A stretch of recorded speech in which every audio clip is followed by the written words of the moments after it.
Alright everybody, what's up? My name is PBM or Polar Bear Mike. Today we're just going to be doing the good old patch note review, simple boring stuff. We're going over patch 4.7, the newest patch and the summer patch going into the summer split for Smite. So this will have a lot more changes than other patches, so let's get into it.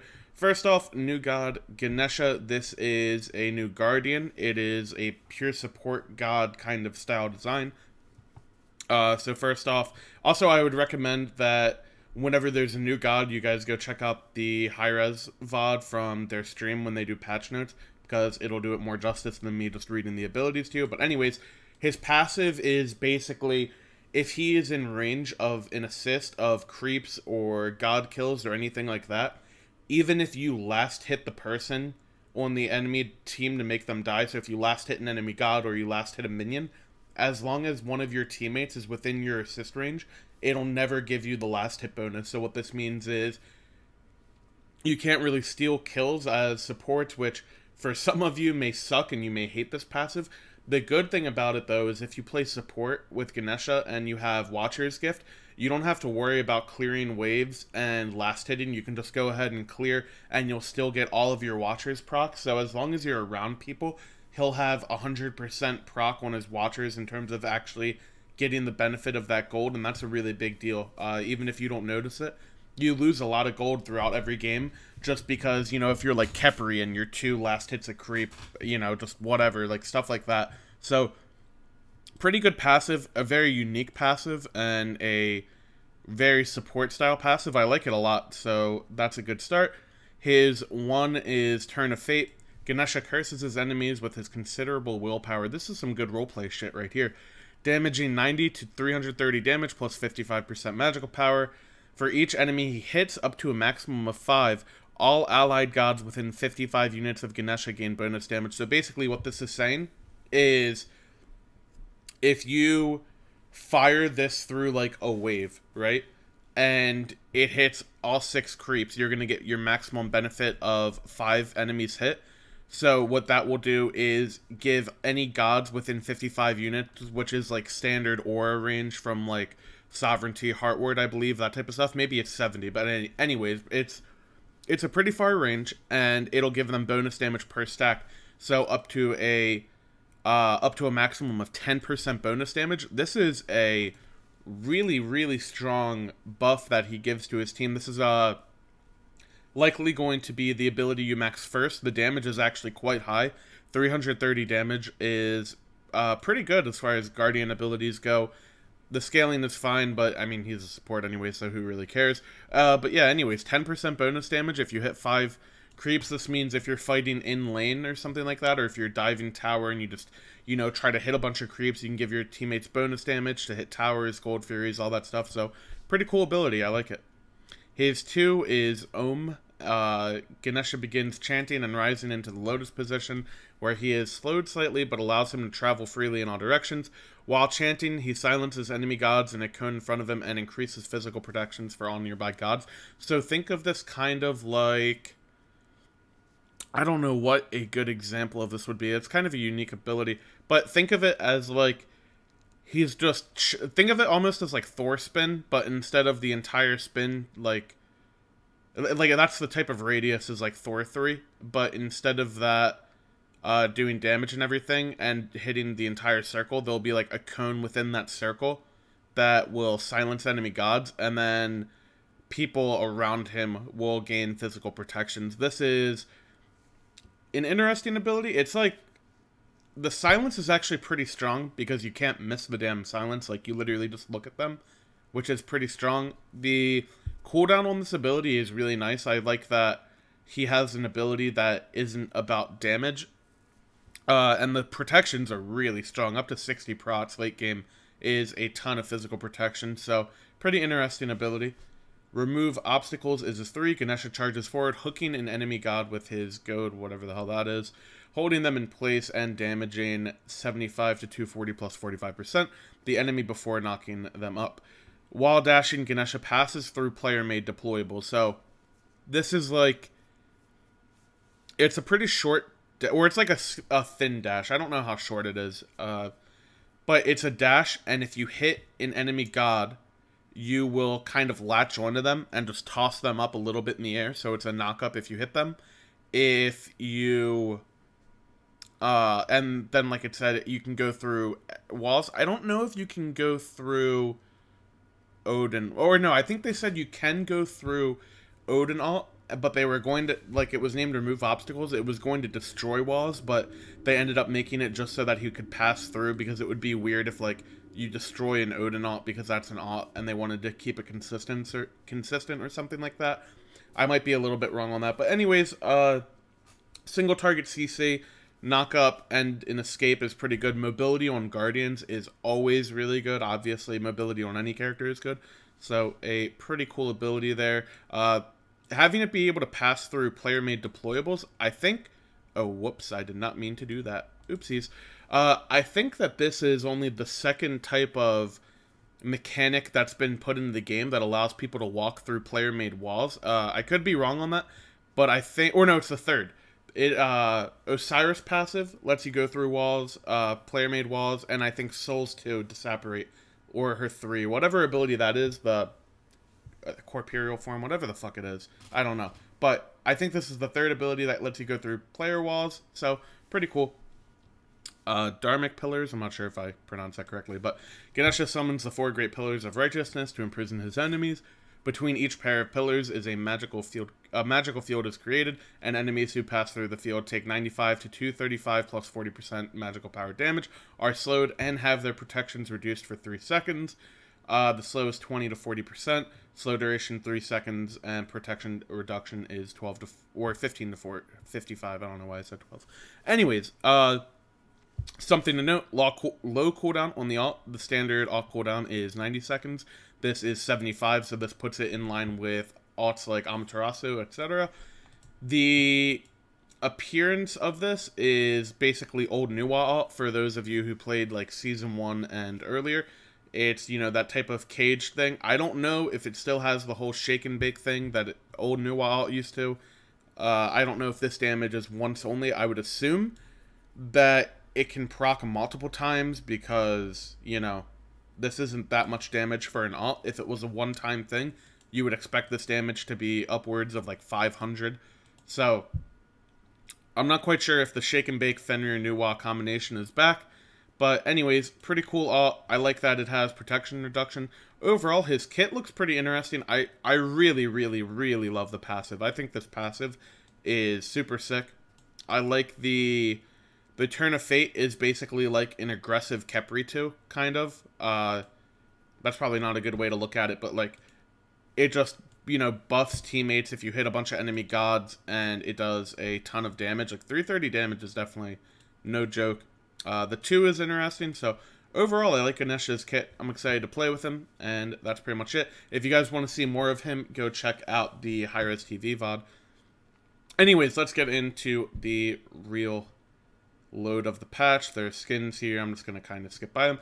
Season ticket for the summer split. I'm not going to go over all of this too much, but obviously new rewards, new skins, stuff like that. New announcer pack, all that good stuff. Ranked for the summer split, basically they just improved it. You're getting soft reset going into the summer, which means your MMR will still be kind of taken into account. So like if it was a bell curve is what Pom Pom was saying, if you're a player who is on one end of the spectrum, you're still going to be on that same end of the spectrum. You're just going to be pulled closer towards the middle, and then you'll do your qualifiers, and then you will place. You can't place as highly as you were able to before, so you can't place into like Diamond 2, I think, now anymore right away. And then there's also more TP decay since the splits are shorter. If you play ranked and then you kind of AFK and you don't play ranked for a while, you're going to get knocked down a couple tiers or whatever. And by tiers, I mean like Diamond 4 to Diamond 5 and so on. Pon Pon said like if you were to place into Diamond 1 at the start of the like first day you place in a Diamond 1 and you never play again, you would get demoted down to like Plat 1. It ends up being a full division if you AFK the entire split. So not all that much. There's some God leaderboards, back-end adjustments. You guys can check the rest of that out if you want. I guess I'll scroll a little bit slower, and I'll let you guys pause if you want, but I'm not going to go over all this because I don't want this video to be too long. And this is the TP decay I was talking about. Here are the exact numbers if you were interested in that. Plain single game resets it. I guess that's good to say. Miscellaneous, when you're receiving all this stuff, notifications, blah, blah, blah. Bug fixes here. So, audio effects for Sundering Spear, Phantom Veil, Horrific Emblem, Bracers of Undoing. That's a pretty good change. They have Phantom Veil and Bracer also have new visual effects, as well as Cursed Ankh. Blink Rune has been updated to better differentiate from teleport growth. I wish they would just put the fucking eye icon back on Blink, but they made it like an orange type color or something like that. But yeah, Blink Rune is different than teleport, so if you used to buy the wrong thing, hopefully you won't do that anymore. Actually, the new Blink is fine. I'm not going to complain about that. But anyways, Mystical Mail fixed an issue where Mystical Mail damage was not scaling with items like Runeforged Hammer. Thank God, I really wanted to buy Runeforged Hammer with my Mystical Mail. Stone of Gaia should now stop Ares ultimate. Pretty big deal right here for all of you Arena and Assault tryhards. Bug fixes, blah, blah, blah. A lot of these are just updating the radius on the tooltips. There were a couple actual changes. I think Freya's ult, it used to like bug out. If you would spam click it, sometimes it would get stuck and you wouldn't like fire. It would be kind of clunky, and they fixed that. There is... Oh, Sumo Slam now properly immune to roots during its duration.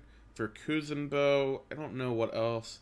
There was a couple things that also was pretty big. Oh, and Shing-Ten fixed an issue where using your ultimate on a knocked up target would cause them not to be thrown. So, like, if somebody Bacchus flopped and as they were in the air, you Shing-Ten ulted them, they wouldn't actually get thrown because the game would treat it like they were already knocked up, and now it will still throw them.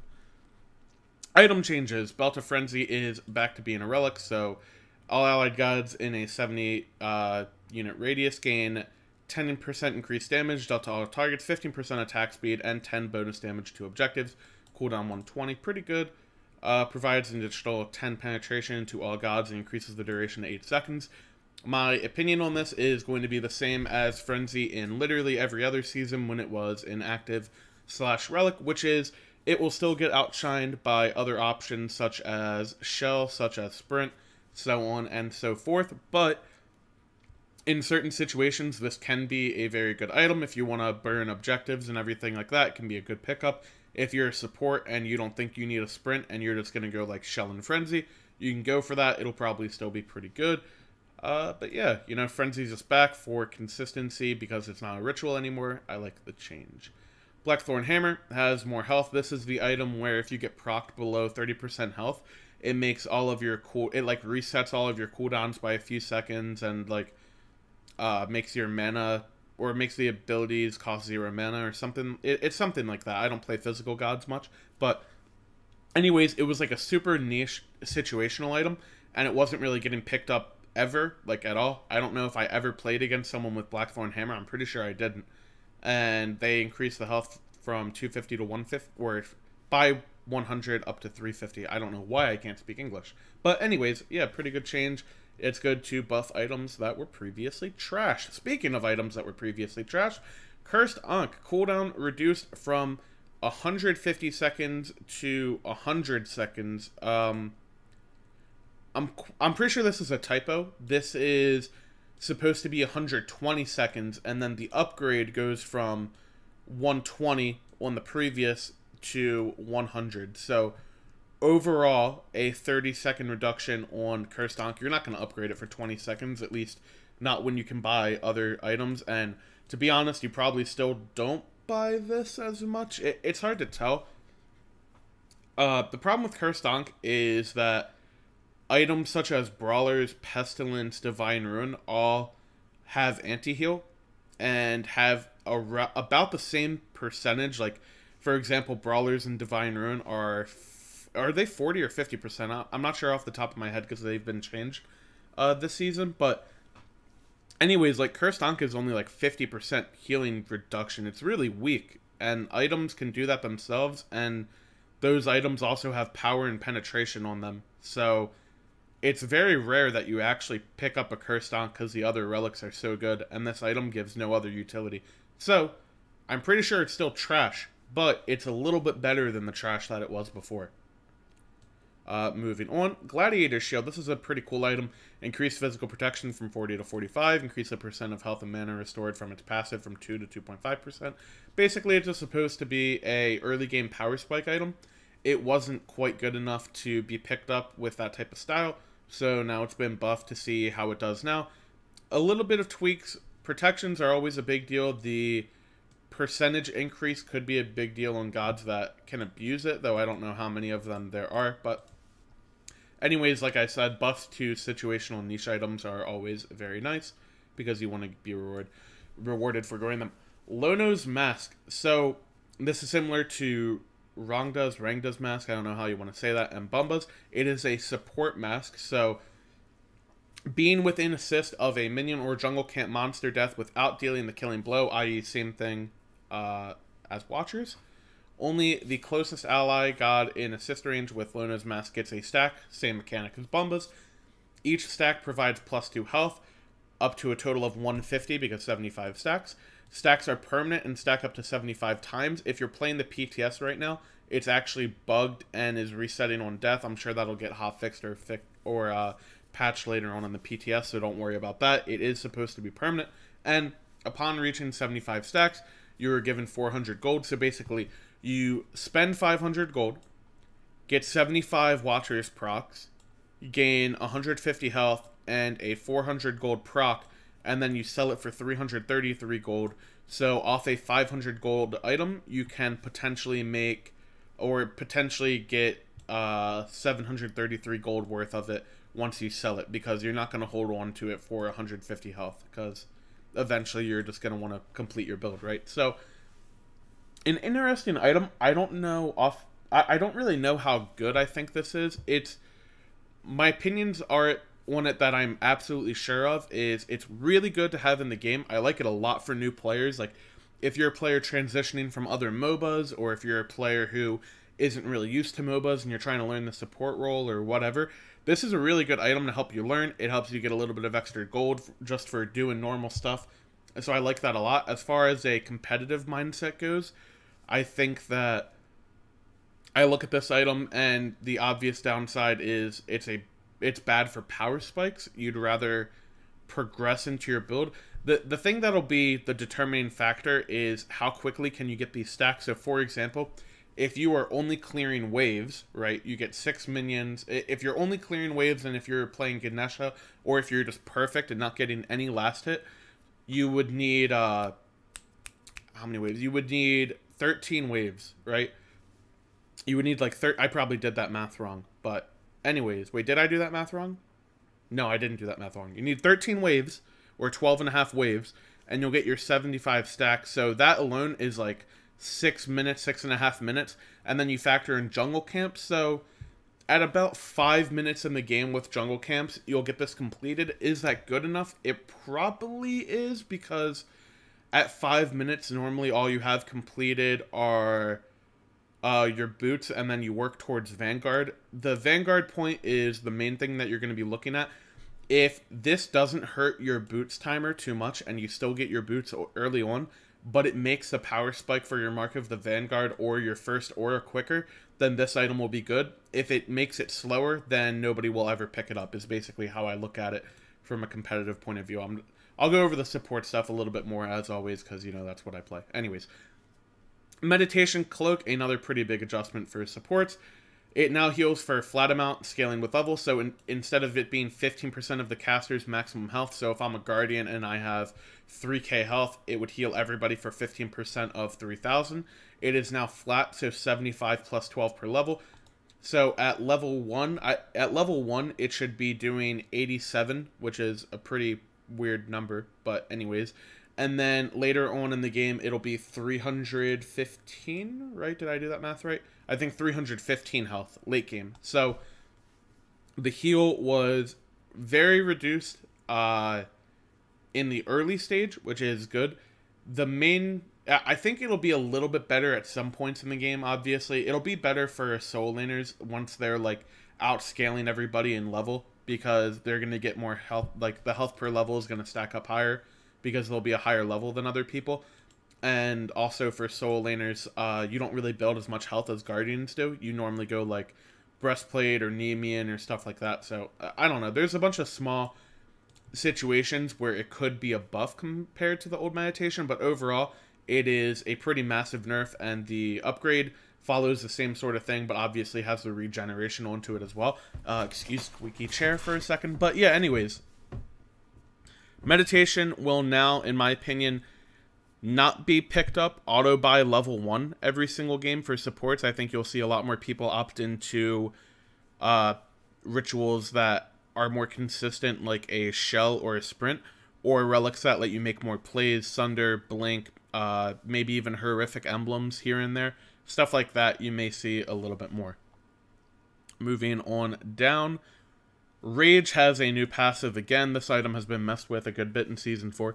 Cost from 2200 to 2400, so a 200 gold increase on the item cost. Killing or getting an assist on an enemy god gives you 1 stack. Each stack provides 1% critical strike chance. Stacks are permanent and stack up to 5 times. At 5 stacks, you gain additional 10% critical strike chance. I think this item is still really bad. I think that it is worse than the previous iteration of Rage. I do like their reasoning for making the change, which was, if you buy Rage, it was only proccing like in a team fight, and it wasn't giving you a permanent benefit. So if you were a hunter and you already got a kill in a team fight, it normally felt like you were going to win the fight anyways, so it was like a win more item, which is good logic for changing an item, because win more items are generally just bad. You'd rather have an item that is going to help you win the fight in the first place, not something that's going to help snowball it once you've already won it, if that makes sense. So the logic for changing it is good. I just think that the passive is bad. I don't think that... Hunter players will probably know way more about this than me, and I'm probably going to look like an idiot once it ends up being OP and auto build. But from my perspective, I don't see why you would build this over the pen build, and I don't see why you would build this over... Even though they got nerfed to shit, like, I don't know why you would build this over Poison Star, Wind Demon, you know, Deathbringer, Malice. I still think it's the worst crit item in the game, and I doubt that it'll get picked up much. Maybe on some gods in certain situations, so like gods that are very crit reliant in their kits, not maybe reliant, but have really good crit synergy, such as an Artemis or a Jingwei. You may see them pick up this sort of item earlier in their build, like 3rd, 4th item, something like that, probably 4th item. And maybe it could be good there. But as far as the normal hunter builds go, I don't think this will fit into it at all. Runeforged Hammer, increased health from 200 to 250, increased passive damage, increased on crowd control targets from 10 to 15%. Runeforged Hammer is the same deal that it was always, and that they did give it a little more stats, so maybe certain gods can mess with it, like a Chalk or something like that. The issue with, or maybe not Chalk, like Hercules would be a better example, Hercules for sure, because it's hard crowd control. The thing about this item is, like, if you want defense, then going Nemean, Breastplate, Mystical Mail are all better. If you want damage, going any item in the Mace tree or Mystical Mail is more damage. And if you want a hybrid item, Void Shield and Shifter's Shield are better. So, like, it really doesn't have... It's just not strong enough. Maybe it's better than Shifter's Shield now. It probably is better than Shifter's, but other than very few situations, this item is just not good enough. And I think before it was the worst item in the game. It probably is still in that discussion, but it's a little bit better, which, like I said, buffing bad items is a good decision. Overall, I think every single change has been really good, by the way. I should reiterate that. Even though I'm calling items trash, that doesn't mean, like, what the hell are you doing, Hi-Rez? Like, these buffs are all really good. I'm just telling you from, like, a competitive viewpoint and from build viewpoint, it's still not worth it, is all I'm saying. Shield of Regrowth. I'm scrolling too far, man. Decreased CDR from 20 to 10%, increased health from 200 to 300%. This makes this item more of a defensive option rather than a kind of auto-include into builds for a CDR option. I think this actually nerfs it for supports a good bit. With Shield of Regrowth and support, you would opt to not go like Thebes, for example, and to go Regrowth selfishly because it was a really good CDR power spike.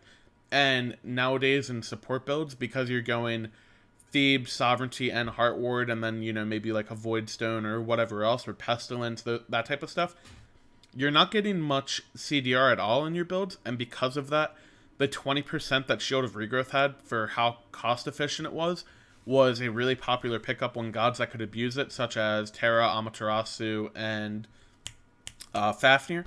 So now that that's been nerfed, I think you'll see it on supports less. You'll definitely see it on junglers less as well, because they don't want to invest that much into defense. They'd probably rather go items like Hydras and Jotuns.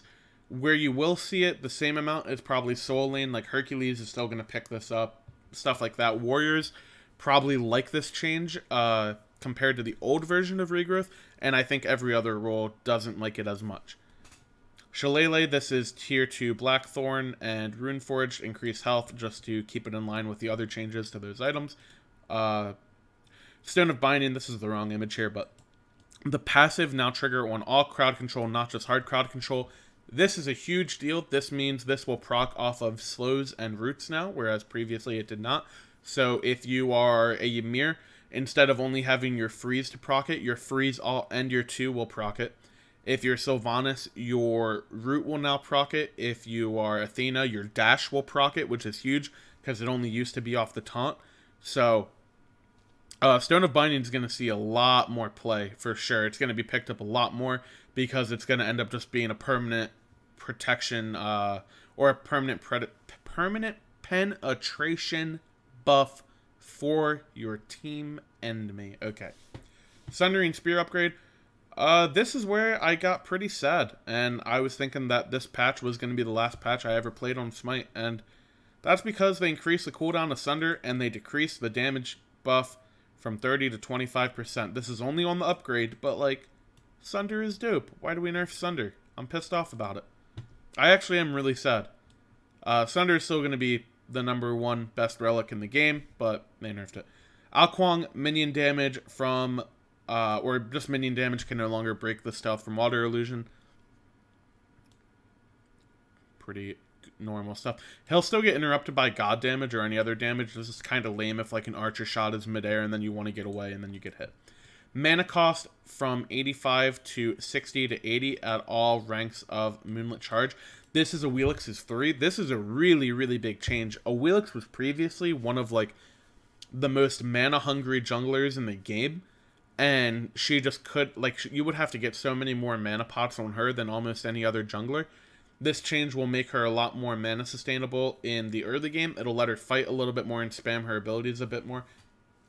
I really like this change just for quality of life. It feels bad to go just for, like, using your abilities normally. Cabrakan reduced base physical protection from 23 to 20. Thank God Cabrakan is finally getting nerfed, by the way. And decrease the damage from 25 to 65 to 22 to 62 at all ranks on his 3. The numbers look a little bit weird, but what Panpan had said, if you're playing Cabrakan solo lane and you're the only person touching the wave, as in you're not starting with like a jungler or anything, it'll take you about 1 to 2 more ticks of your tremors to full clear the wave at level 1. This is a really nice change. I like it. I actually would have preferred them to knock this all the way down to zeros, like 20 to 60. I'm not sure why they didn't do that. Maybe in their internal playtesting it made it really, really bad, but Cabrakan was just annoying how good he was at level 1, and it was like the only reason, not the only reason, but it was one of the big reasons that he was getting so much play in the spring split, and he was just getting really old, and he is just like a brainless god that you press W at, and you get pressure for free, and it's not fun to play with or against at all, so I am glad they nerfed him. Camazotz, his passive essence drinker, will now drink pools at full time or at full speed at all times. So previously, if you were in combat, you wouldn't like drink your passive and gain health at the normal rate. It would be like half the rate. That is no longer a thing. Devour, this is his 3. Remove the brief delay on Devourer's leap. Camazotz will now begin leaping and is untargetable as soon as the ability is activated. There was like a precast time to the ability where you would press 3 and then you would still like be targetable as you're as you're beginning your leap animation. You would still be targeted or targetable and still take damage. That's been fixed, so now that's a little bit more clean, and you can dodge abilities easier with his 3. Cernunnos, The Wild Hunt reduced radius from 30 to 25. This is a nerf on his ult. I like this change a lot. His ult was just way too guaranteed for CC. I think Cernunnos is no longer really OP with this change, but he's definitely still a strong hunter from what I've seen. So I don't know if he'll be like the top. Like, I don't think he's better than like Rama, for example. But he's still a really good hunter. I like his kit a lot. And I'm glad that they are nerfing CC on non-Guardians, because it's not good to have a hunter have more CC than a Guardian. Hunbots decrease the slow on his jump from 40% at all ranks to 20 to 40%. This just makes his early game a little bit worse. He can't lock you down at level 1 as easily. And increase the cooldown on his ult from 90 to 100 seconds. I like this change a lot. His ult is definitely way stronger than most ults in the game, and I'm glad that the cooldown reflects that. Izanami, minion damage can no longer break the stealth effect from Fade Away. Same thing that Alquan got. Kuzenbo, Nene Kappa will now inherit 20% of Kuzenbo's health and protections in addition to its base. This is fucking nuts, because this Nene Kappa will actually be unkillable. Like, this thing is going to be so tanky, and it's going to do so much damage to you. This is not a small change at all. Kuzenbo is going to be way more annoying to play against now. So, maybe it'll put Kuzenbo in a good spot. Naja, Ring Toss, 1 more bounce per rank. Every rank is going to have 1 more bounce. 3 to 7, now 4 to 8. Just a nice little buff to Naja, because he isn't seeing that much play, so I like that. Nox, decrease the cooldown on the ult from 90 at all ranks to 90 to 70. I actually like this change a lot. I think that Nox has a really cool kit, and I wish that she was played a little bit more. As a Guardian who doesn't have beads, I find her a complete pain in the ass to play against. I think she's really annoying to play against because her silence is so big and it's just so guaranteed. But at the same time, her kit is really cool and she hasn't gotten buffed in a while. I like that they're adjusting her, and I think the ult cooldown is a cool way to do it. Her ult is like really, really unique. It has damage reduction and big big burst damage in a big AoE when it hits a wall or another player or whatever. So I don't know, it's really cool. I'm just glad to see it get a little bit of love. I just hope Nox is an OP off of it. Stellar Burst no longer has an in-hand penalty while firing. So basically making her feel like more of an ability rather than an in-hand augmentation. What this also means is, like, if you don't know what in-hand penalty means, it's like when you fire her 2, you won't move slower as if you're auto-attacking. So it'll be like you actually, fire the ability normal and you can strafe at full speed.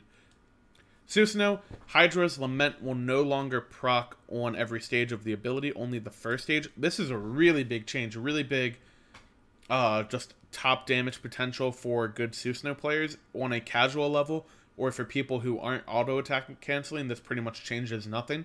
But for competitive players or high-ranked players, this nerf Susanoo, I really like the way they did this nerf. This was really well done for both finding a reasonable way to nerf Susanoo without making him unplayable, and also just for consistency, because gods like Nemesis who have multiple dashes, I think Pompon said, they would only get 1 Hydra's proc, not both, whereas Susanoo was getting 3 on 1 ability. And then the Morrigan, minion damage can no longer break stealth from confusion. Same thing with Alquan and Izanami. And that is it for the patch notes, guys. Overall, I think this is a super good patch. I don't really think there's any change that I actually hate. Like, every change on this patch makes sense. They're all really good. Nothing seems too broken.